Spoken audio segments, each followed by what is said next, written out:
Okay, good afternoon, everyone, and welcome to our educational webinar, proudly hosted by the International Trade Council.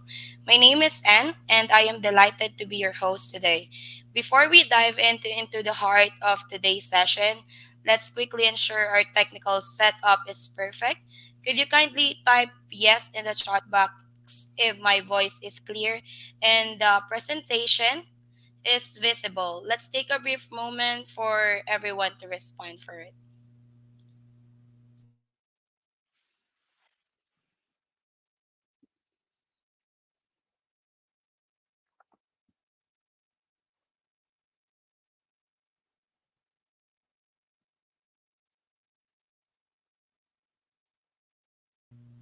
Everyone, sorry.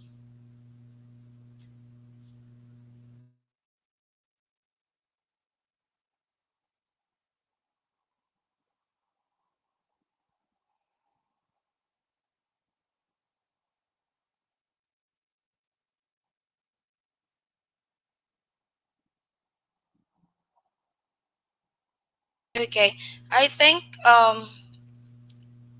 everything is clear, right? Or can you hear me clearly, Mr. Rooms?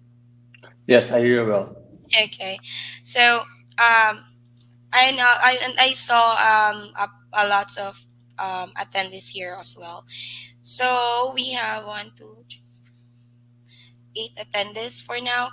So let's start this. So thank you for coming or confirming everything is on in order, Mr. Rooms. So today's sessions promises to be both enlightening and engaging, focusing on why innovative marketing fails.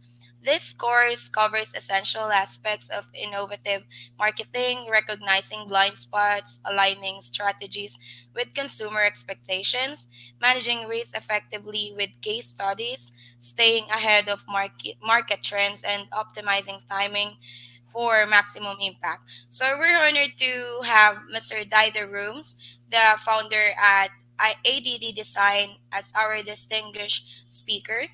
So, Mr. Rooms brings a wealth of knowledge and insight that we are all eager to learn from. Without further delay, I hand over this virtual stage to Mr. Rooms. Thank you for this introduction. I will start by sharing my screen with you.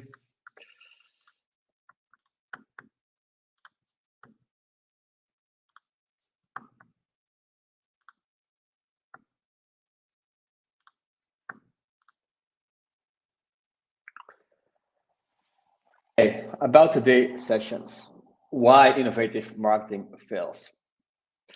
It's a big question, right? And the first thing that I want to talk about is if it comes to innovation, you need to stop dreaming and start doing it because a lot of companies they are talking a lot about what can I do to innovate? How can I be better than the rest? And they're all saying that they will be innovating, but at the end they do the same thing over and over again. And that's very important to know. And that's also something that I, as a person, um, take care of is that we innovate day after day. And who am I? I am the founder of ADD Design, and I have now more over 10 years of experience in the marketing field. And last week, someone told me if you can survive more than 10 years in the marketing field, you can do every industry. So that's a good thing, right? So our mainly focus is branding, giving a better performance on the marketing spend of a company, and also focusing on a good strategy that is future proof. We have an office in Belgium and also one in Dubai. So, what we're going to do today, we don't have that much time, but I want to give you some insights about how we can unreveal the mysteries of marketing innovation because we need to do a lot today.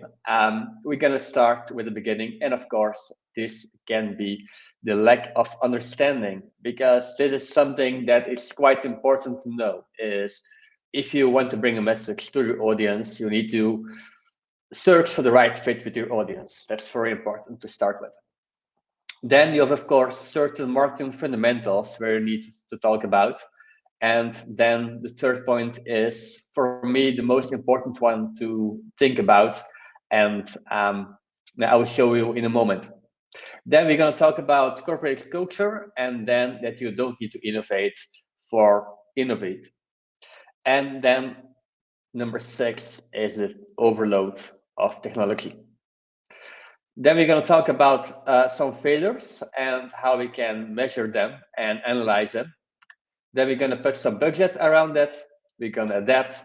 And at the end, we're going to learn from our mistakes. So a lot to do in only 45 minutes. So I would say let's start with it. So first of all, the lack of understanding audiences needs. So for today, I have chosen two big brands. So we have Nikes and we have Coca-Cola. So first of all, it doesn't mean because you're a big brand that you stay ahead of the game these days.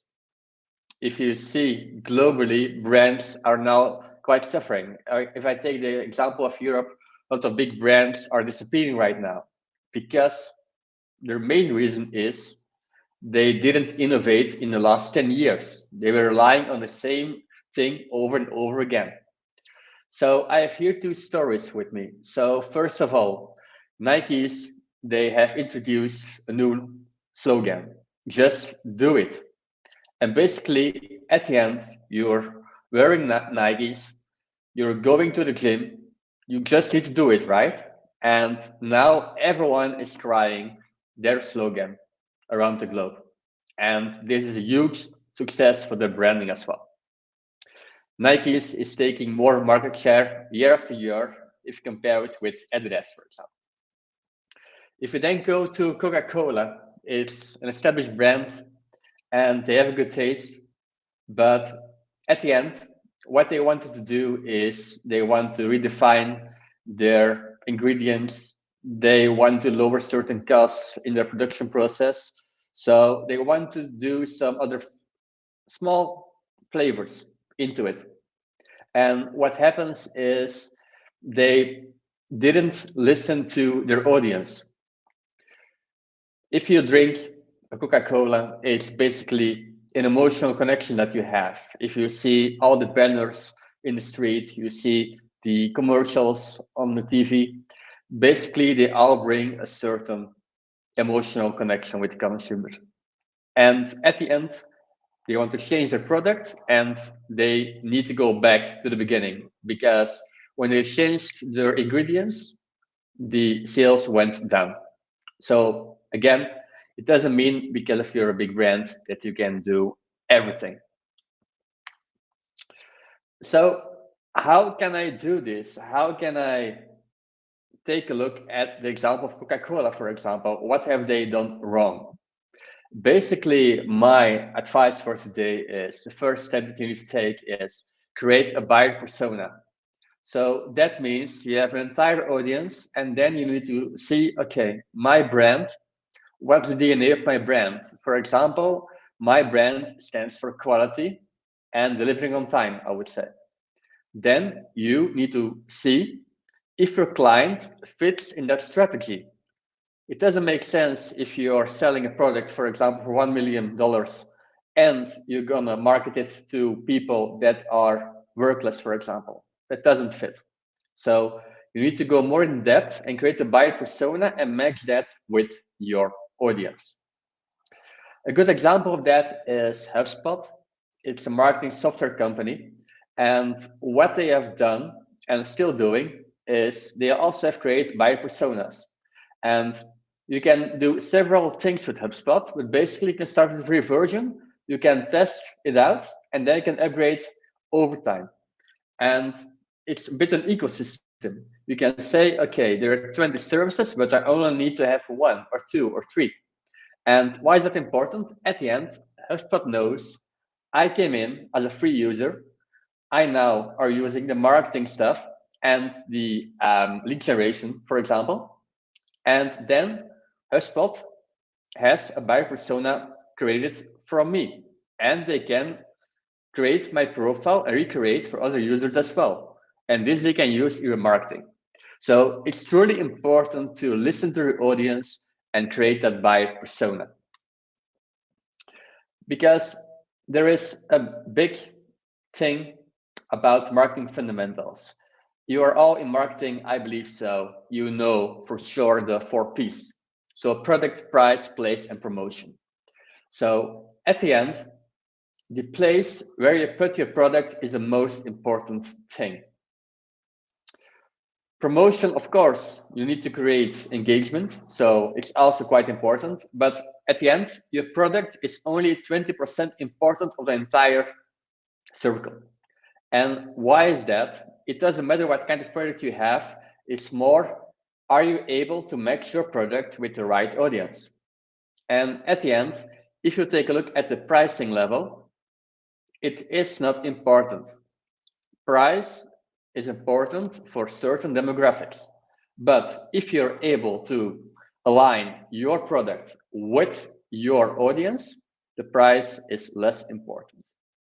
So if you are charging a high ticket, also try to focus on a certain audience that are able to buy a product. That's important to know. Don't focus on everyone, but only on certain people that you want to attract. So there is one big issue these days, and with the COVID pandemic from the last years, there is a short attention span. Everyone was working from home. Everyone needs to attract people from home. And what happens is that in the year 2000, the average attention span of a human was 12 seconds. Now we're only having 8 seconds. And just to give you an idea, a goldfish has more attention than we have. And an ape, they have almost same DNA than we, but they have 20 seconds. So what means this is if you bring content to your audience, it's also important that you grab their attention. You only have a few seconds to make an impression. And if the impression is not right from the first second, then you will lose your audience. So it's important to understand that if you bring something to the market, the first 3 seconds are the most important one. I want to have it also about some facts. If you go more deeper, these days, maybe as you know by yourself, we're scrolling like hell. But again, there is no attention anymore. So just to give an idea, currently we're scrolling about 864 hours on social media per year. That's insane, right? Imagine that you need to pay your employee to do this. Then we are scrolling 3 miles on social media per year. So basically, we're just scrolling. And at the end, if I ask you, what have you seen yesterday, for example, as an ad? I can't believe that you don't know it anymore. So it's basically the key element in this is you need to grab the attention, but also do the remarketing on top of it, because there is too much information these days, and we're going to talk about that in a moment. So also what important is, and I have brought it up in 8 steps, is the risk aversion and corporate culture, because this is a misconception that many people have. Is it's not only about the package that you bring, but it's also internally. You need to see as your company, how are you able to innovate? And I've break this down in 8 steps to give you a good guideline to build that corporate culture that is fit proof to build on innovation. So first of all, and this is a big one, is fear of failure. So basically the challenge here is that people are doing the same thing over and over again, and they want to innovate or they want to do something new, but they are thinking, no, not today, because maybe I will fail, I will do tomorrow, and at the end there is no innovation. So what's the impact? that if you don't innovate and you don't experiment, then there will also be no failure. But at the end, your status quo. So basically, what you need to do is you need to motivate your staff to take certain small risks and try to push them to another level. And at the end, it will be beneficial for you as a company and a brand. So, like I said, there is a lack of experimentation. So, it's important that you take some experimentation, but also test it. So, you can do some experimentation. Is it working or not? And test this also by your own audience from the past, for example. You can do, for example, a Q&A with your clients and say, okay, we have, for example, this kind of product, and what do you think about it? What do you like? What don't you didn't like? So basically, based on information from your audience, you're also able to innovate. But you have done a little experimentation on your audience, but because of that, you're able to take little steps to innovation without various challenges to have failure. So that's important to know. What we also see, and this is more in the corporate world, is that people don't get the chance to be creative. So a big thing is everyone is doing the same thing over and over again. They go to a meeting, they talk about it. Yeah, for example, in our industry, you have a marketing director, you have then a chief officer, and so on. But basically, it's all lined out what their responsibilities are. But maybe can just a marketing student, maybe he has better creativity than your senior marketing advisor, for example. So imagine that you can bring all these guys together and just create a brainstorm and to talk about, okay, about creativity, how can we innovate, for example. And this is also within our company a true cornerstone. um, if we take employees, we also see that we have a mix, for example, of different ages, also from different um, sides of the world, because we bring everything together, and this is basically our biggest USP. So, what is also something that you want to change as a brand, but the thing is, maybe your employee thinks, I don't want to change.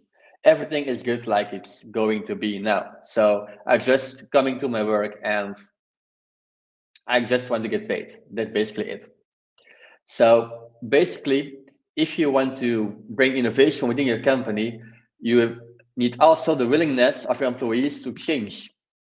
It can be, for example, using new technologies. Imagine your board is all above 50, for example. This is also a big misconception that people from 50 are willing to use a new software platform, for example. So also change bring also certain things with innovation. So also take again calculate risks, because don't innovate for the sake of innovate. But in a moment we go more in depth about that. So it's important that you also change on what your audience wanted to have. For example, what has Coca-Cola done a few months ago? They have created a new formula based on AI. So now, in upcoming months, they will bring it to the market, and this is something quite innovative. Why have they done it? Done it not because of Coca-Cola wants to do something with AI, because the market is now ready for it. So that's a good example how you need to adapt to evolving marketing demands.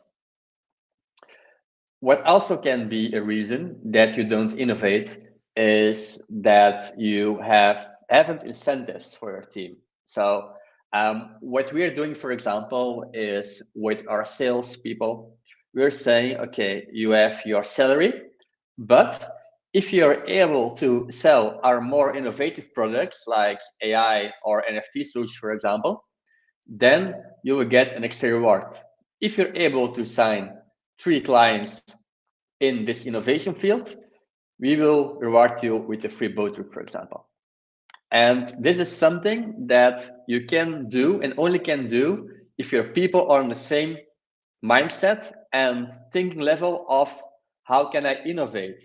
And if you know that your employees love, for example, luxury, and you say, hey, if you do this and this and this, I will reward you with a boat trip. Imagine what that can bring. It brings innovation, it brings motivation, and at the end, it brings more and more sales and growth for your company. What's a big thing, and it's also a big win if you listen to my advice today. There are still a lot of corporates, small and medium companies that have missed the train in this case. So they are now for 15 or 20 years in business and they're doing the same thing over and over again. And what happens, they have a growth of, let's say, 10 to 15%. Everything goes well. And then they have a decline of around 20%. And then they're going to say, okay, I'm going to fire employees because the cost level is getting too high. And this is basically not the right way of thinking. You need to think, okay, why have I a decrease in by 20%, for example? And maybe I've missed an opportunity in the past. So you need to redefine your strategy, and based on that, you're able maybe to scale again with the same amount of employees. So that's important. If you miss an opportunity, just see what your competitors are doing and see how can I be more innovative so I can attract again more and more customers over time. Because what's also important is, yeah, especially in Europe, you have the war on talent these days. Is highly skilled people are not that easy to find, and if you brand yourself as an innovative company, good salary, and the work ethics are quite good, then someone is more willing to work for you, and the paycheck at the end is not that important anymore. This is something that we're seeing. People want to have more better work-life balance. So at the end, it's all about how you build that cultural and innovation mindset in your company. So at the end, if you bring everything together, is you need to take some risk-averse culture over time, and potentially you can grow. If you don't grow, then there is something missing, and I will show you in a moment an example how you can see what is missing.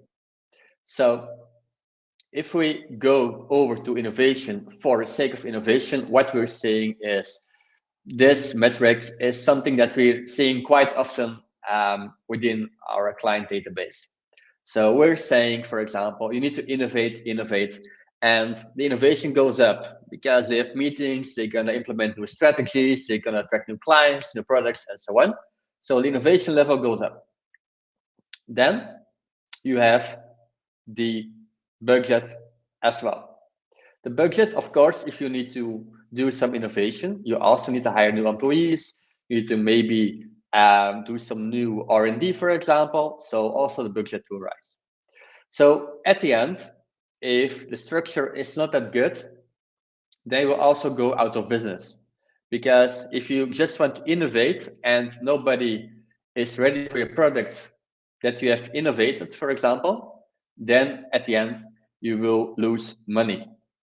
Because what we're seeing is you innovate and you see it doesn't work out, you go on a certain level, but the budget will be higher and higher because you have invested, for example, in monthly fees, but you stop with innovation. So your cost will be higher instead of innovation will be more equal. And also you'll um, lose some employees as well. So be aware of this innovation barometer. Then a big thing is about multitasking. So if you're this is more for small to medium businesses. What I'm now going to talk about is they're doing these days everything. They are doing lead generation. They need to do back office, social media handles, and then we also need to be online because we need to scroll Meta, right? 3 miles per year. So the thing is, we are getting more and more exposed to screens and digital content. And what we're seeing globally is that the mental fatigue and burnouts are rising year after year. And we're getting more stress, and mental health is basically a big thing.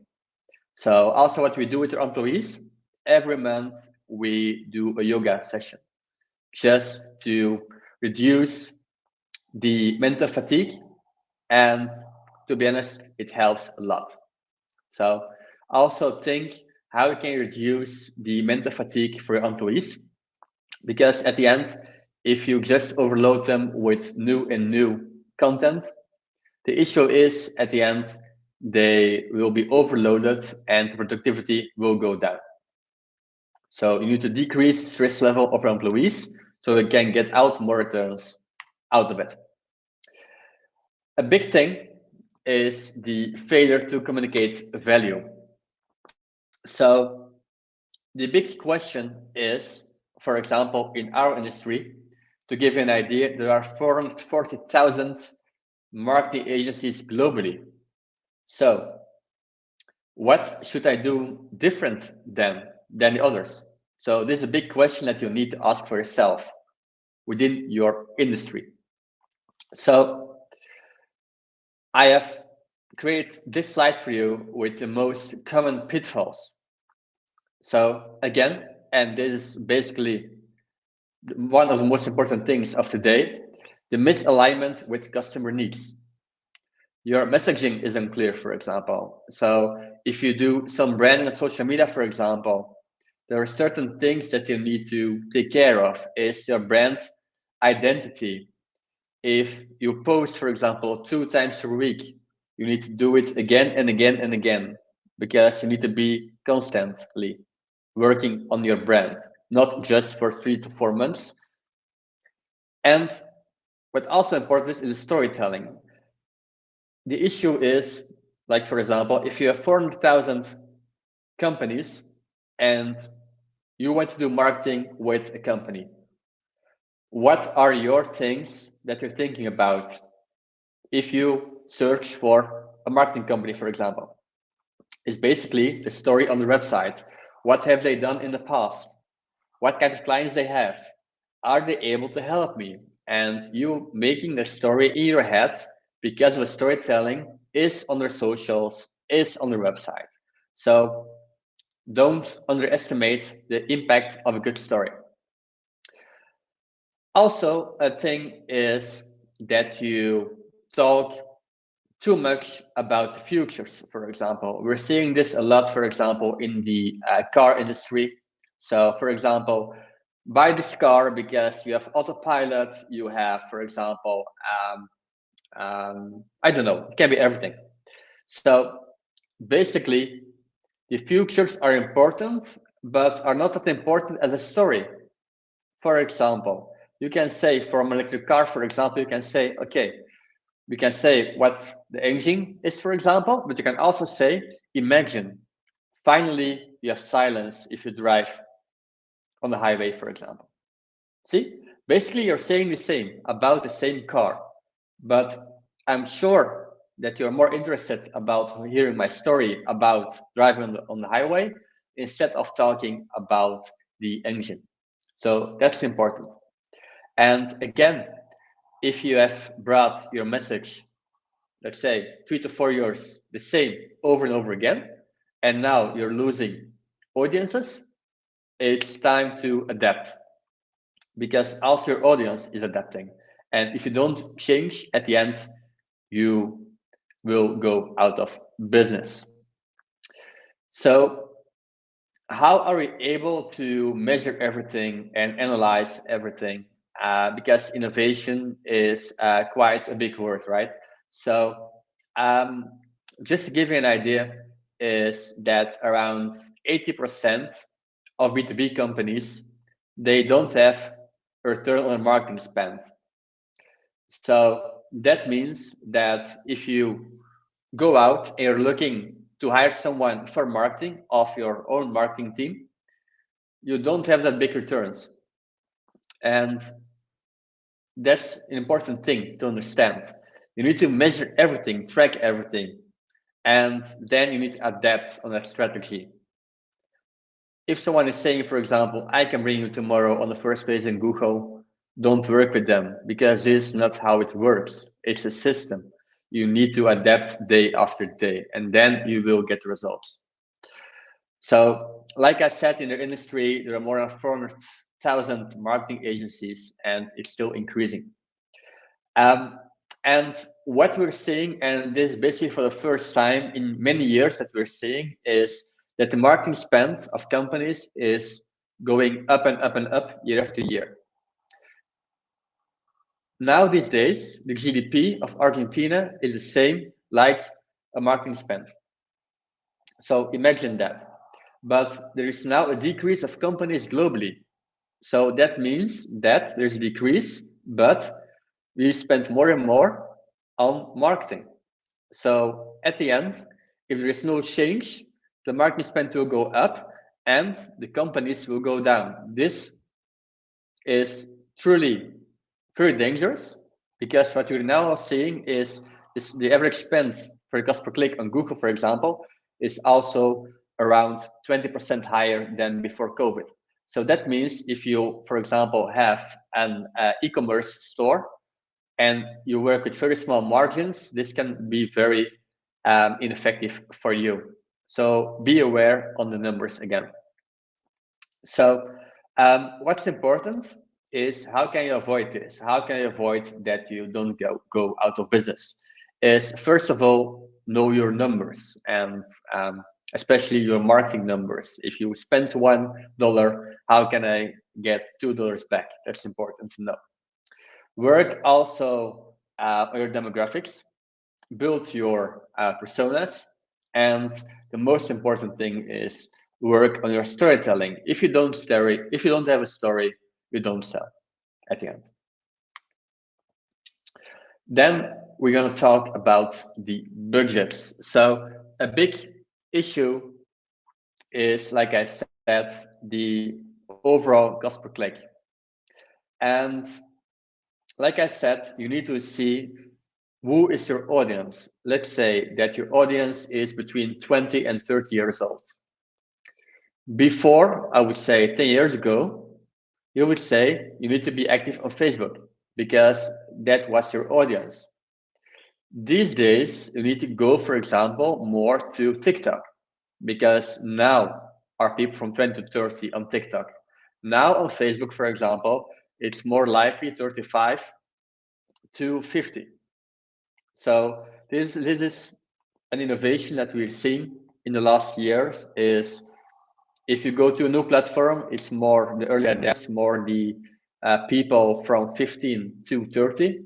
They're testing it out. If it works, then other generations will follow. But imagine if you have run paid ads on Facebook, for example, for the last 10 years, and now you're doing the same, it doesn't work anymore because your audience is not active anymore on that platform. And this is also something that you need to consider is my strategy, what I have built, is it hyper-focused enough for the future? How can I adapt to cultural sensitivities? So first of all, and this is something that I already shared with you, is we need to build cross-cultural relations. So within our company, we're working with European people, Indians, Emiratis, and so on. Why is this important? Is we build a cultural connection. If we can make connection between Europe, Asia, Middle East region, we know far way more than we only hyper focus on one part of the globe, for example. Also, we ask feedback on our clients, for example. It's also important. We bring all feedback together, and then once a month, we discuss this feedback. And so we can adapt on our strategy for the upcoming 6 months. So it's important to build that culture and cross culture relationship within your company. But there are also some considerations about that. Um, if people ask me how or why should I innovate, is basically I say you need to innovate, that's correct, but don't go too far with it, for example. You first need to take baby steps before you can go to the big fish.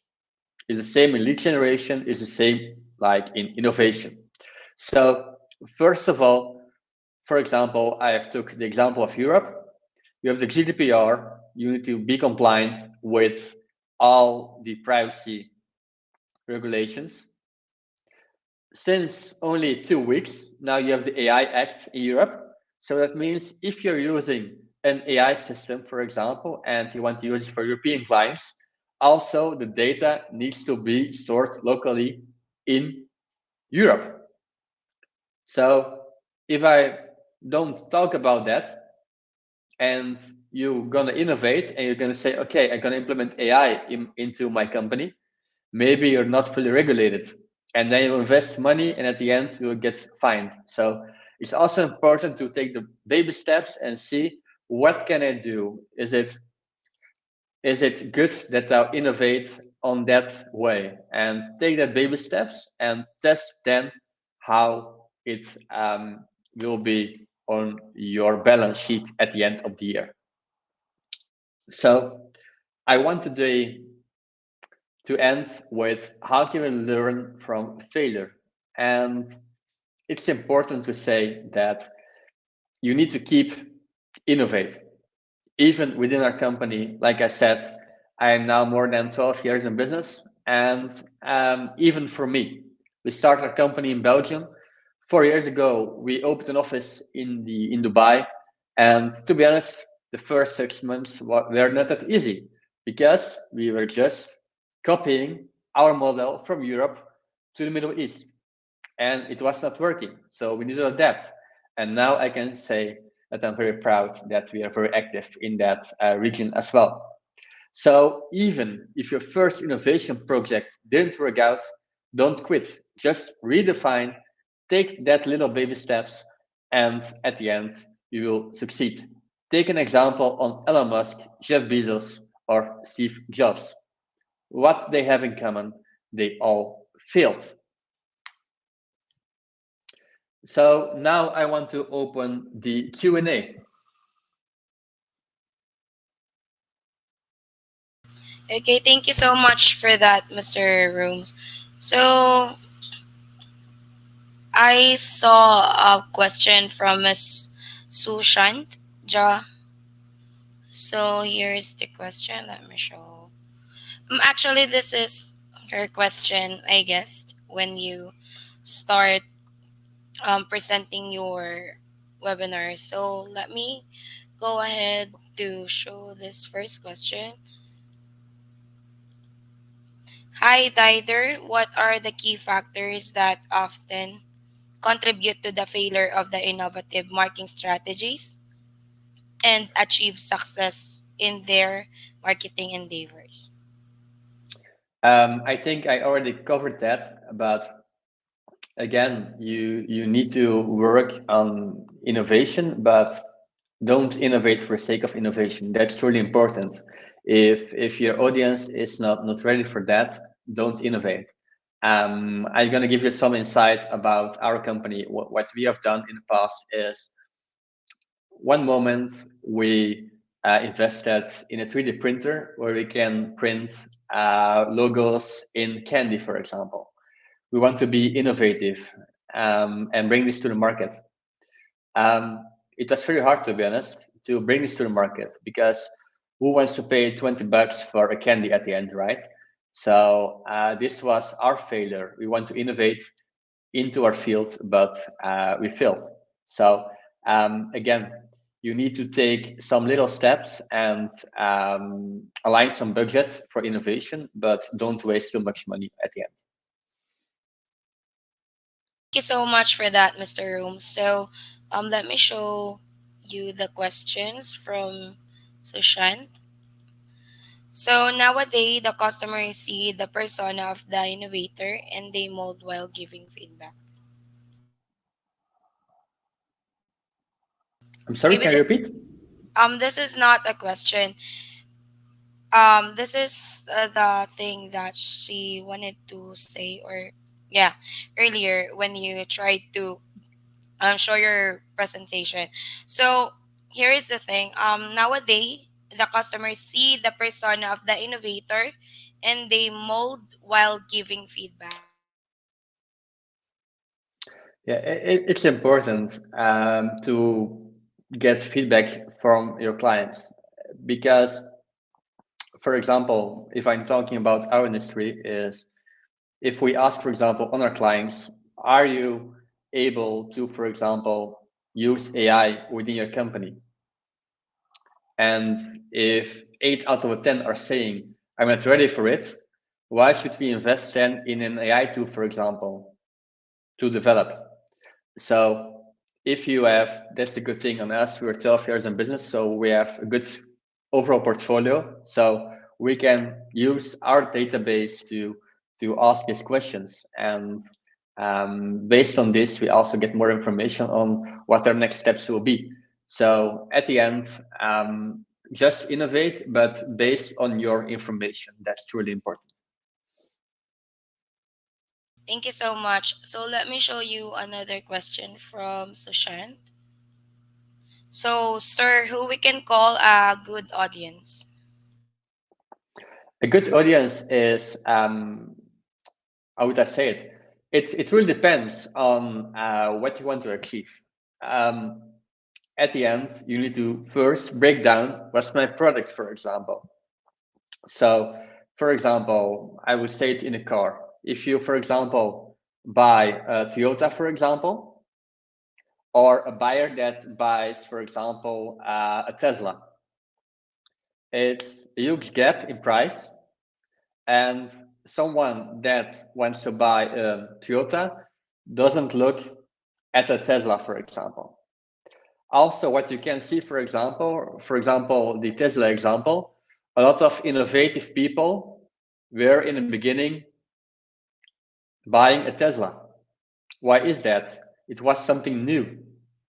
At the end, the price was less important, even for me. I drive a car that was 50% cheaper than a Tesla, but I truly loved the experience from my test ride, and the feeling that I had with that car was truly unbelievable. It was all innovation, and that's why I decided to buy a Tesla, and now I have my second one, right? So that's important. It doesn't matter who your audience is. You need to build a relationship with that audience that matches your brand. And that's why, like I said in the beginning, you need to build a brand DNA. What's important for you? How does it relate it to my products? And how can I attract the right clients for my product? And then you have a match. Thank you so much. So I saw a question from Dr. Anjani. So let me show you this. So do customer want less price for innovation products and services? No, basically not. People are just willing to pay more for innovation. Um, but it's not all about innovation. You need to make the combination, for example. So I'm gonna give you a story about what we're gonna innovate in upcoming months. So we have someone in house and they are drawing from scratch. So it can be paintings, it can be logos. They're not using a computer in first hand.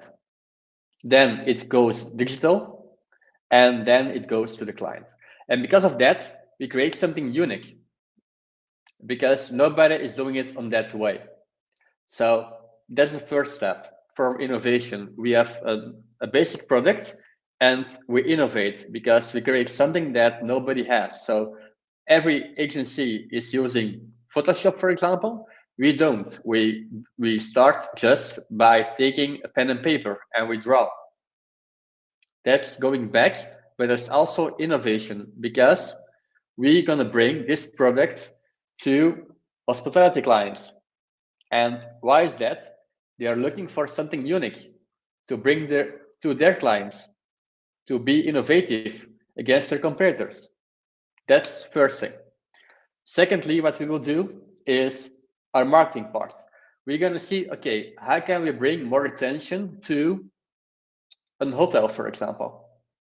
Because this is, especially in the East region, it's a big issue that you're not able to attract a customer again and again. You also always need to see for new clients. So we will do the first thing. We can build something unique, and then we can work with that unique thing. We can work on the retention for that hospitality client. So we just, the end of the story is basically we're using our services, we define it within one product, and we have brought innovation on the table. So at the end, there's something that you need to do. Just see what I'm bringing now and how can I make little adaptations to innovate my product. Thank you so much for that. And let me show you another question. One last question for Sashant. So, Sir, LinkedIn, actually, this is not a question. Sir, LinkedIn is more useful for B2B. That's correct, and on the same hand, incorrect, because LinkedIn, maybe as you have the same feeling, it's more getting automated. You get more and more messages day after day, and a lot of people are using LinkedIn to spam people, I would say. So that's not a good evolution, from my opinion. But at the end, it's still the biggest B2B platform. But again, an entrepreneur is also a person, right? After work, they go home and they scroll on Facebook, for example. And if you're able, for example, to make the first attention on LinkedIn, and then you can do some remarketing on Facebook, for example, then you have two angles, his private life and his business life. And that is the way to go. So just combine every platform and redefine your strategy.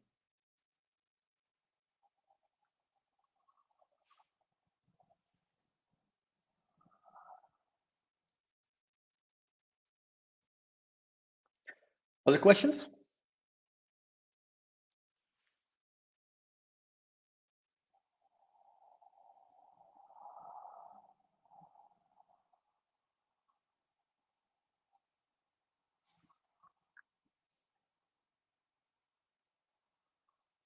Are there other questions? Hello? Okay, I'm sorry. So, thank you so much, everyone. So, thank you so much also to you, Mr.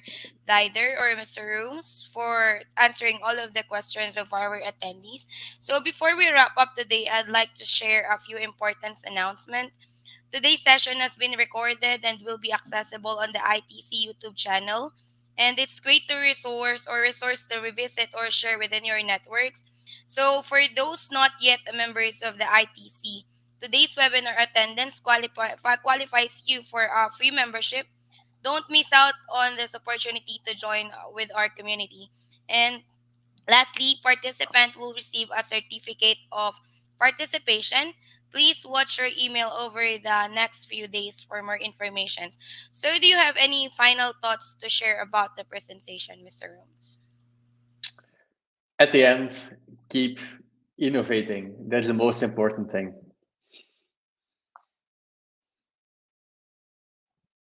Thank you so much for that. So, for anyone who asks about his email address, it's on the screen right now. You can definitely message him to the email address that show to your screen, everyone. And I will also put my email address here on the chat box for anyone who wanted to join with the ITC or not yet a member of the ITC.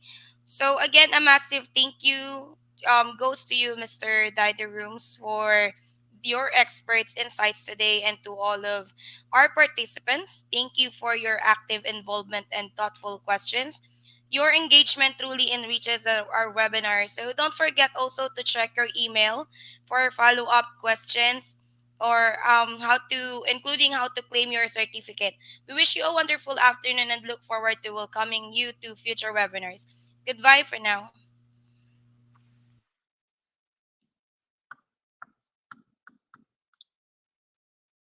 Thank you, Mr. Dider. Thank you. Bye bye.